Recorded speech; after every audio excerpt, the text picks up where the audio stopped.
Hello,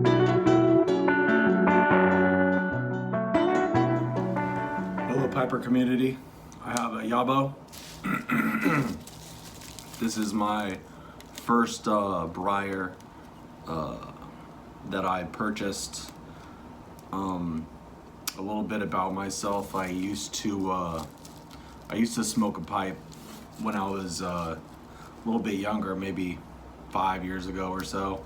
I quickly gave it up because the Briar I bought was probably rosewood, very cheaply made, and gurgled a lot, didn't understand much about it.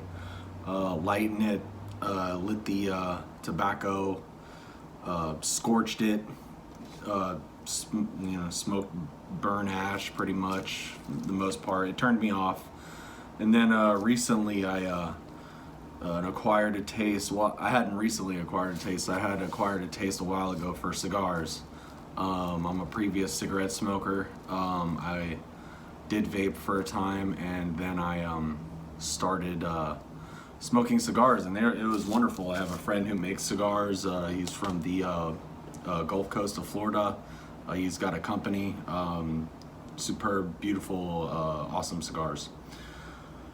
So they became a little bit too expensive for me, and so I reconsidered going back to pipes.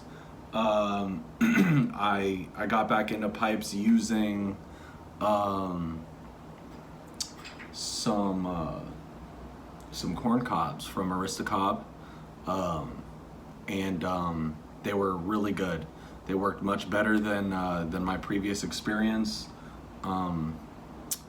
I have the Gentleman and the Diplomat. I just ordered another Diplomat, egg-shaped, with a bent, what do we call it? It was a bent amber bit, but it's the, I can't remember what the name of it is. It's, forgive me, I can't remember. It's the, I can't remember. It's the one that comes with the Diplomat, though. Okay, so I've been doing a lot of research, and I've decided to make a stab for the Briar variety. I've been reading a lot about Savinelli's, and their dependability, their quality that they made, and then I've learned about Rossi. As a subsidiary of that company, they pass down various pipes that don't meet specific specs, such as maybe it has pits or something probably really minor. I mean, so they're not. I don't know what the difference between like the barrel Savinellis versus traditional Rossis are. There's different variations. There's a Series 3 Savinellis also that I'm not sure if those are perfect Savinellis. Hey buddy, come on. Let's go. All right, can't get this guy out. Okay. All right, so here's my Rossi. It's a Vittoria 8207, and yeah, so here we go.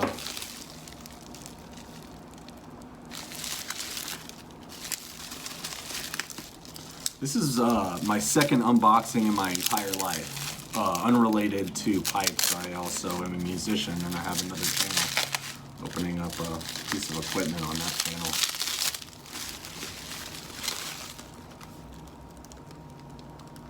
By Savinelli.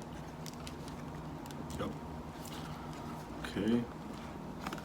I'm excited about this. I learned from Mutt and Chop Piper and King Pipes and Cigars and stuff like that. Just making sure I break this in properly. The way it goes is you just lightly pack it. You know, the first, like the 3-step method, you want to pack it lightly for the first one. Burn it down without tamping it and not packing it down. Then you want to burn it without tamping it. Then once it's done, you shake the ash inside of the bowl, let it sit for 2 days, repeat the process about 5 times. Probably take out the ash once it's been shaken, get rid of it. But try not to disturb the inside, the interior too much. Sorry, I gotta get this, trying to get this on camera. Very poor setup here. All right. moment of truth for me. I'm really excited about this because the next step I'm hoping to go up to a Savinelli, but I need to try a decent quality briar first. So, excuse me there. So here we have it.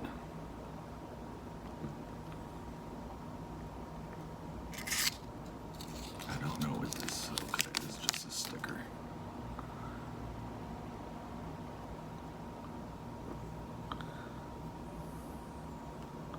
You see the inside? Yeah, I can't see the inside either. It's dark in there. So we have Rossi Vittoria, Italy. It's rusticated. It's a Vittoria. If you know anything about Rossi's, you know about this brand. I really would like to see in there to see just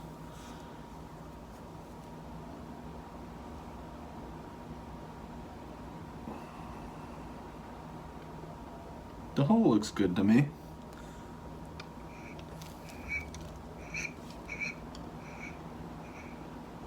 It's a vulcanite tip. Don't know how that's gonna work out for me later on. I'll have to clean it. I'll probably get the like the magic eraser. It's a pretty simple process. Feels pretty good in the mouth.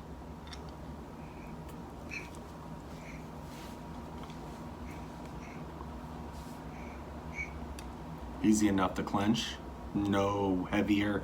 I studied the specifications about it, you know, not to get anything heavier than what I'm already used to.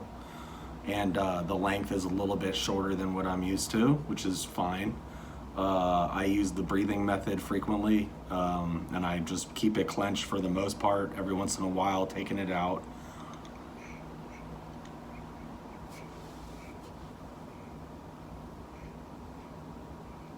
Something a little bit more hearty, you know, a little bit more substantial.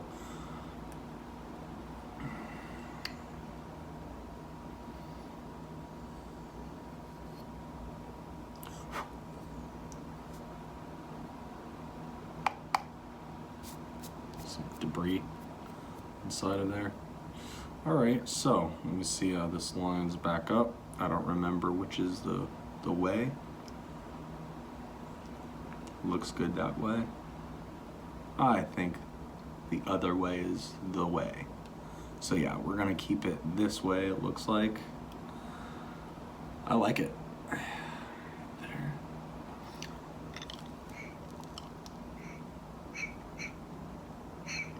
And again, I've only ever used the molded plastic for the cobs, which I have no gripe against them. They feel great to me. They're soft on my teeth pretty much, and they don't bother me. The shape of this is different and it works, and I'm good with the shape of this. I also have experiments with the forever stems, which unfortunately I can't say that I'm entirely pleased. I could have been a little bit better. The button on those is a little bit too much, and maybe it's the weight of the bowl of the cobs. For the ones I tried, it's just not. The old company, I forget what their name starts with an S, that used to do the forever stems, had an option where you could do a thin bit, and I just feel like the forever stems that exist today, they're a little bit, they're beefy, but it depends on what size you get. Probably the less material, the lighter it would be and stuff. I didn't go for the smallest one I could get. But that's my experience with forever stems. I actually just got a friend, or I didn't just, my friend came over the other night, and I had gotten him a Fifth Avenue Missouri meerschaum pipe. I gave him some Captain Black, as well as some other stuff I made myself. It had some black Cavendish, and it was the value. I forget the name of the simple value. I think it was a buttered rum, and I mixed some black Cavendish in it, and it was okay. That was before I started, you know, going to pipes and cigars and getting really quality stuff.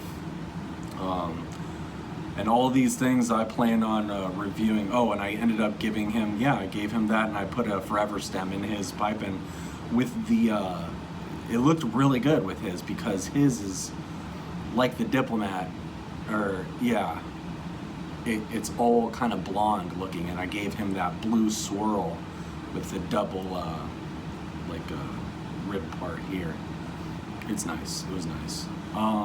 So yeah, in the future, I plan on reviewing my collection thus far, how it's been going, and my cobs. More on this, my collection of tobaccos that I've accumulated, and eventually just hanging out, talking about the blends, how they taste to me, and other various things that I have acquired along the path of piping. A lot of the inspiration I have gotten comes from, for that kind of format, has to be matches, as well as mutton chop piper. On another note, I'm really upset. I'm a Floridian, and the Pipe Nook is someone that I would really like to support.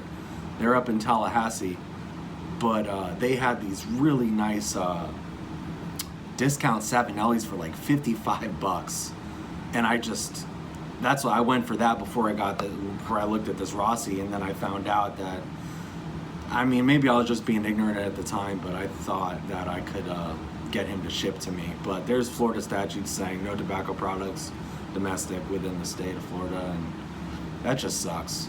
I don't know. And but there's other places, smoking pipes every once in a while, pipes and cigars. There's other websites that'll have deals at some point. I'm not really worried about it. Right now, I just want to get through this hand-me-down Savinelli made by Rossi, and I like how it looks. It's a nice look. It looks good.